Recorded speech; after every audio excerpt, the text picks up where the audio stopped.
Dari kejauhan, Gao Jing yang melihat Limo Chou memiliki rencana dan siasat lain, ia pun mengeluarkan jurus pukulan tapak penakluk naga untuk menepis racun jarum pembuku jiwa yang dilesatkan oleh Limo Chou.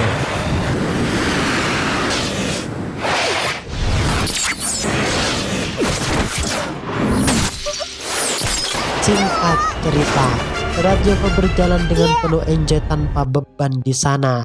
Sebab ia usai menjual Ying demi mendapatkan uang untuk bertahan hidup. Sesaat berjalan sambil belanja bakpao di pasar, Yoko mendengar keributan para warga yang sedang menghakimi seorang pendekar gila karena ketahuan telah mencuri seekor anak ayam. Teringat jika dirinya pernah bernasib sama, dipukul akibat ketahuan mencuri kue bakpao. Akhirnya, ia melerai para warga dengan memberinya uang sebagai ganti dari ayam yang telah dicuri oleh si orang gila tersebut. Dan di saat hendak pergi, seketika Yoko terjatuh pingsan efek dari jarum racun pembuku jiwa yang sudah mulai bereaksi. Sadar jika nyawa bocah tersebut terancam, Ouyang Feng membawa Yoko pergi untuk dapat ia obati. Karena racun tersebut sudah menyebar ke saraf di dalam tubuh Yoko, Ouyang Feng si pendekar racun barat hanya mampu mentransfer energi tenaga dalam murni untuk memperlambat racun bereaksi. Sebagai ungkapan rasa terima kasih, Ouyang Feng mengatakan di hadapan Yoko, "Jika saat ini dirimu ialah diriku," yang artinya Yoko diangkat oleh si pendekar racun barat Ouyang Feng sebagai anak angkatnya. Tak ingin anak angkatnya menderita racun mematikan, Ouyang Feng mulai melatih Yoko teknik kungfu kodok.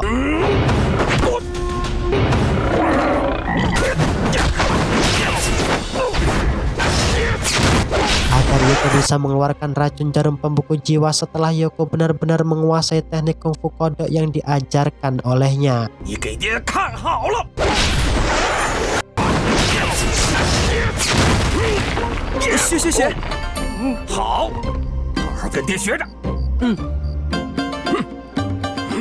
Karena letih berlatih seharian, Yoko tertidur pulas di samping ayah angkatnya. Di pagi harinya terlihat Ouyang Feng terkejut bahkan cemas karena Yoko sudah tiada di sana. Khawatir dengan keselamatan putranya, Ouyang Feng berteriak memasuki pasar untuk menemukan Yoko. Laki-laki yang tak asing dengan suara tersebut, tanpa aba-aba dirinya melesat menyerang Ouyang Feng demi membalaskan dendam kematian saudara perguruannya.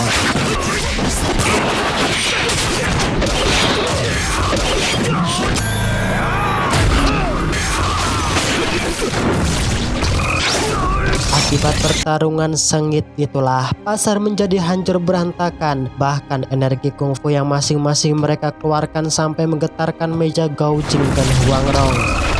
Sadar jika tetua ke dalam bahaya, Gao Jing melesatkan jurus pamungkas tapak penakluk naga yang ia kombinasikan dengan jurus kitab 9 yin untuk melawan si pendekar tua racun barat.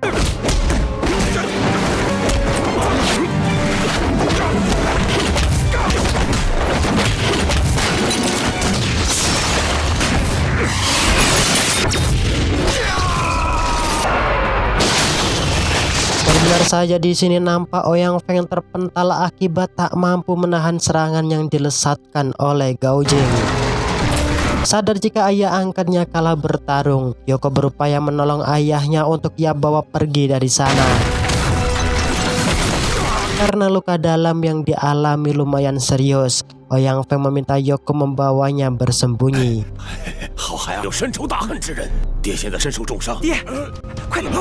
Di sini terlihat Yoko memancing Gao Jing agar berfokus mengejar kepergiannya. Tentu di sini Huang Rong menginterogasi Yoko agar dapat mengatakan di mana si pendekar tua racun barat disembunyikan. Tentu Yoko hanya diam ketakutan sambil mengeluarkan beberapa gerakan kungfu yang pernah ia pelajari sebelumnya. Melihat gerakan kungfu tersebut tak asing, Gao Jing menebak jika bocah di hadapannya ialah anak Nonachi dan Yang Kang saudaranya yang bernama Yang Guo. Tak mengerti jika Gao Jing ialah pamannya, Yoko memilih kabur dari hadapan mereka dengan terjun ke sungai. Malam harinya, Gao Jing mulai mencemaskan keberadaan Nonachi yang merasa terjadi hal sesuatu padanya sebab Yoko pergi berkeliaran sendiri sesuka jidatnya. Melihat suaminya cemas, Huang Rong menyarankan sebuah ide dengan menyuruh suaminya pergi mencari keberadaan Nonachi, sedangkan ia juga akan pergi mencari keberadaan ayahnya, si pendekar sesat timur Huang Yoshi. Tak berselang lama pagi harinya, terlihat burung-burung berkicau dengan riang mendengarkan tiupan seruling legendaris Huang Yoshi. Di waktu yang bersamaan, pendekar Huang Yoshi melihat gadis mungil yang hendak ditangkap paksa untuk mereka jadikan budak. Merasa kasihan, si pendekar sesat timur seketika melesat menolong bocah tersebut kabur dari hadapan mereka. Mengerti jika orang yang bersamanya ialah pendekar hebat, Yang berlutut memohon agar Huang Yoshi dapat mengangkat ia sebagai murid dan melatih teknik kungfu demi membalaskan dendam atas kematian paman dan bibinya. Tentu permintaan Yang ditolak sambil berkata jika dirinya tidak menerima lagi seorang murid. Mendengarkan penolakan tersebut, Yang mengatakan di hadapan pendekar sesat timur jika satu-satunya harapan ia hidup yakni menjadi muridnya. Dengan penjelasan yang menyentuh hati, pendekar Huang mengatakan bahwa untuk menjadi muridnya tidaklah mudah. Tak berselang lama, pendekar Huang Yoshi tiba-tiba mendengarkan tiupan seruling yang sengaja dimainkan oleh Guo Fu agar kakeknya tersenyum bahagia.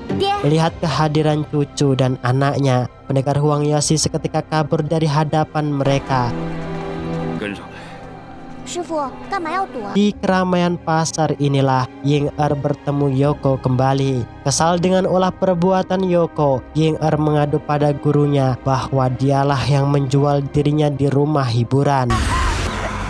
Dianggap tak memiliki etika, pendekar Huang Yoshi memberi pelajaran pada Yoko agar tak menyakiti seorang wanita kembali. Mengaku jika perbuatannya salah, Yoko memohon pada pendekar sesat timur untuk membebaskan dan membiarkan dirinya pergi. Namun tak berselang lama dari kepergian, Yoko bertemu dengan Nona Huang Rong dan Guo Fu. Di sini Huang Rong menangkap Yoko agar dapat memberitahu keberadaan ibunya. Di pertengahan hutan inilah Yoko menghantarkan mereka di tempat peristirahatan ibunya yang terakhir. Tentu di sini Gao Jing sangat sedih sebab dirinya tak bisa menjaga Nonachi ibu Yoko dengan baik. Gao Jing yang tak ingin Yoko terlantar menjadi gelandang jalanan, ia membujuk Yoko agar dapat ikut bersama mereka di perguruan Pulau Bunga Persik Timur agar nantinya Yoko dapat terdidik menjadi pendekar hebat dengan memiliki budi pekerti yang baik. Sadar jika Yoko terkena jarum racun pembeku jiwa, Gao Jing berusaha memberi pertolongan pertama mencari penginapan terdekat di sana. Karena tak ingin terjadi suatu hal yang buruk, Huang Rong mengajak Gao Jing kembali ke Pulau Bunga Persik agar mendapatkan cara untuk melebur racun yang berada di dalam tubuh Yoko. Mendengar rencana tersebut, tetua Ke menolak keras tak setuju jika Yoko berada di Pulau Bunga Persik. Sebab dendam tetua Ke terhadap ayah Yoko selama ini masih mendarah daging. Di sini Gao Jing berusaha meyakinkan tetua Ke dengan mengatakan bahwa dirinya akan mendidik Yoko sebaik mungkin agar tak kejam seperti ayahnya. Mendengar perdebatan tersebut, Yoko mulai penasaran atas kematian ayahnya. Akibat efek racun yang semakin menyebar inilah, Yoko seketika lemas di sana, yang di waktu bersamaan Ouyang Feng juga hadir dengan maksud untuk mengobati Yoko.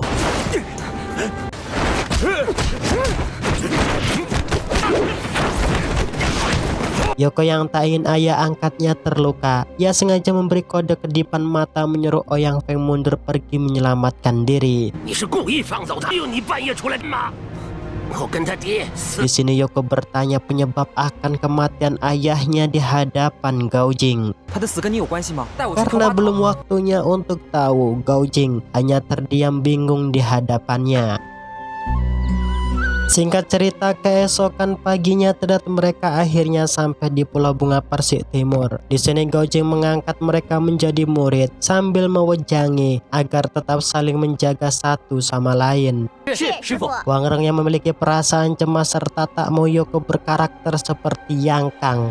Ia mengatakan di hadapan suaminya jika dirinya lah yang akan mendidik mengajarkan Yoko bela diri. Ya, di sini terlihat Huang Rong mulai memberi pelatihan pada Yoko.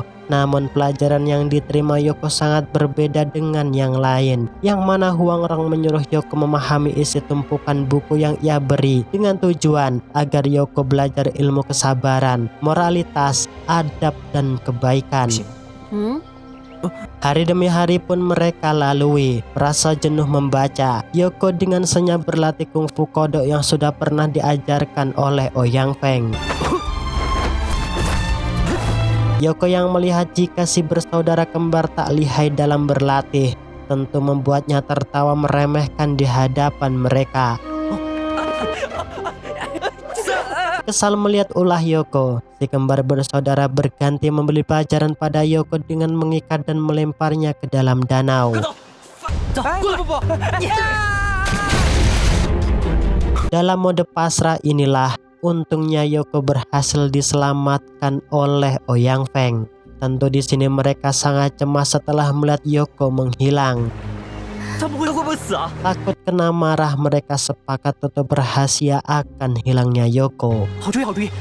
Malam harinya di saat tidur tiba-tiba Guofu bangun berteriak ketakutan. 怎么了？ Merasa dihantui, Guofu mulai bercerita di hadapan sang ayah dan ibu bahwa Yoko sengaja mereka lempar ke danau dalam kondisi tubuh terikat. 靖哥哥， Mendengar ungkapan tersebut, Gaojing sangat marah dengan apa yang sudah mereka perbuat pada Yoko. Atas kesalahan yang mereka perbuat, Gaojing menghukum Guofu dan si kembar bersaudara berlutut di halaman. 他们跪着。 Merasa tak mendapat perhatian dan kasih sayang, Guofu mengatakan di hadapan ayahnya jika Gaojing lebih sayang pada Yoko ketimbang dirinya. 别拦住我！好了好了， Dalam kondisi memanas dengan celengekan, Yoko datang di tengah-tengah mereka yang membuat rasa khawatir Gaojing seketika menghilang. Di sini Yoko juga mengatakan bahwa Guofu, Wu Dunchu, dan Wu Zhangreng tidaklah bersalah. 蓉儿， Singkat cerita, keesokan harinya terlihat Wang Rong mulai menaruh curiga pada Yoko. Bahkan rasa curiganya semakin kuat di saat merasakan tekanan denyut nadi di tangan Yoko. Di sini Wang Rong memberitahu Gaojing bahwa racun jarum es pemecah jiwa yang menyebar di dalam tubuh Yoko sudahlah menghilang. Tentu mereka menduga bahwa ada sosok pendekar hebat yang berada di belakang Yoko.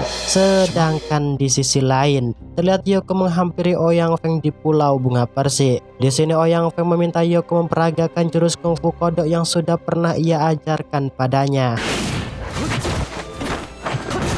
Namun di waktu yang hampir bersamaan, tetua Qi tiba-tiba melesat menyerang Ouyang Feng tanpa aba-aba. 就是这个老东西！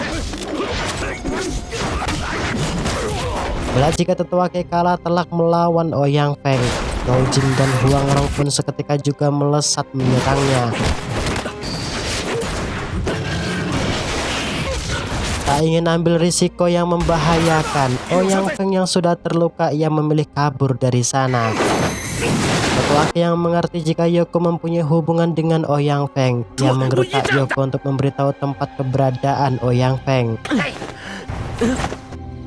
Esok harinya, Wang Rong dan Gaojing menghampiri Yoko. Di sini ia memberitahu bahwa Ouyang Feng ialah pendekar jahat kelas kakap yang tak sedikit orang mati di tangannya. Meski sudah diberi paham, Yoko tetap kekeh mengatakan bahwa Ouyang Feng ialah orang baik. Mendapat laporan jika Tetuake hendak pergi meninggalkan Pulau Bunga Persik, Gao Jing dan Huang Rong berusaha untuk mencegah. 大师傅， Namun di sini Tetuake tetap kekeh. Ia mengatakan tak sudi hidup seatap dengan Yoko setelah mengetahui bahwa Ouyang Feng ialah ayah angkatnya. 我现在不但不怎么对得起， Huang Rong yang tak tega melihat Tetuake pergi, akhirnya ia memberi keputusan dengan mengatakan di hadapan Tetuake jika Yoko akan ia usir dari Pulau Bunga Persik. 也能让过 Tentu 儿。 demi menjaga dan menghargai perasaan satu sama lain. Dengan rasa berat hati, Gao Jing menghantarkan Yoko menuju perguruan Kuangzhen dengan tujuan agar Yoko dapat berlatih langsung teknik ilmu kungfu pada Pendeta Qiu. 这是我亲手做的一点点。 Karena perjalanan yang ditempuh Gao Jing dan Yoko melewati wilayah di bawah kekuasaan bangsa Mongol. Gao Jing sengaja melakukan penyamaran agar tak diketahui dan ditangkap oleh pasukan bangsa Mongol. Ya, sesampainya di gerbang batasan perguruan Kuangzhen, 是全真教的武。 Gao Jing disambut hangat oleh para murid perguruan Kuangzhen yang seketika menyerangnya. Tentu mereka mengira jika sosok pemuda di hadapannya ialah penyusup utusan bangsa Mongol. Kala berhadapan dengan Gao Jing, mereka berlari masuk memberitahu senior Xi Jing jika ada penyusup yang berusaha masuk ke dalam perguruan. 其无觅处， Dengar laporan tersebut, Xi Jing menyuruh mereka mengumpulkan semua murid agar dapat mengusir paksa si penyusup yang berani datang di dalam perguruan. 带下桃花岛国 Melihat ratusan murid yang menghalangi dirinya untuk masuk, Gao Jing berusaha memberitahu di hadapan mereka bahwa ia sengaja datang dari Pulau Bunga Persik untuk menemui pendekar Qiu. 言不惭呐！ Xi Jing yang tak percaya akan ungkapan tersebut, ia mengomando semua murid membentuk formasi penyerangan.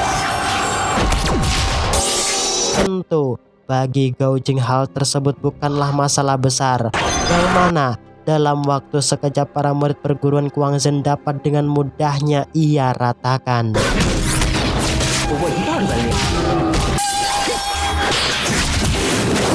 Sadar jika pendekar tersebut sangatlah kuat, Xiaochu menyandra Yoko untuk ia jadikan sebagai jaminan. 得罪了， Dengar keributan yang bersumber dari dalam perguruan, khawatir dengan keselamatan pendeta Qiu, Gao Jing pun seketika melesat untuk menolongnya. Tentu di sini pendeta Qiu sangat senang melihat kedatangan Gao Jing sambil mengatakan bahwa perguruan Kuangzhen akan aman dari desakan para utusan bangsa Mongol. 你的功力又精进了。 Pangeran bangsa Mongol yang bernama Haudu yang penasaran dengan sosok jati diri pendekar di hadapannya, ia menggertak menantang Gao Jing untuk berduel. 还有我同属全真。 Dengar tantangan tersebut membuat Gao Jing sedikit senyum sambil mengatakan bahwa dirinya akan menunjukkan kehebatan kungfu perguruan Kuangzhen untuk melawan. Melihat kemampuan kungfu orang di hadapannya sangatlah OP. Sebelum pergi, Pangeran Du mengatakan di hadapan Gao Jing bahwa dirinya akan kembali datang menantang 10 tahun kemudian. Sedangkan di sisi lain, terlihat Yoko berhasil kabur dari jeratan Xiaochu. Bahkan di sini ia menggunakan kungfu kodoknya untuk menyerang. Sadar bahwa perguruan Kuangzhen tak menerima murid perempuan, Yoko yang paham jika wanita tersebut melakukan penyamaran, ia sengaja mengikatnya untuk ia bawa di hadapan pendeta 竟然还 Qiu. 养着女子啊！ Xi Jing yang takut mendapat hukuman berat di dalam perguruan. Di hadapan pendeta Qiu, ia mengatakan tak kenal dengan sosok wanita tersebut yang padahal Nona Chu ialah kekasihnya. 是你， Demi menyelamatkan Xi Jing, Nona Xiaochu bertingkah selayaknya orang gila dengan tujuan agar pendeta Qiu dan yang lainnya tak menaruh curiga lebih pada mereka. 他怎么可能是疯子呢？ Yoko yang paham jika hal itu ialah acting, ia mengatakan di hadapan pendeta Qiu jika wanita ini tidaklah gila. 到底是怎么回事？ 就是这 Karena tak mempunyai pilihan lain, Nona Xiaochu seketika berlari membenturkan kepalanya hingga kehilangan nyawa. Melihat kenyataan tersebut membuat Xi Jing sangat sedih bahkan menyesal gagal hidup bahagia bersama sang kekasih yang paling ia cinta. Karena sebab kematiannya ulah dari Yoko, Xi Jing berjanji akan membalaskan dendam atas kematian sang kekasih.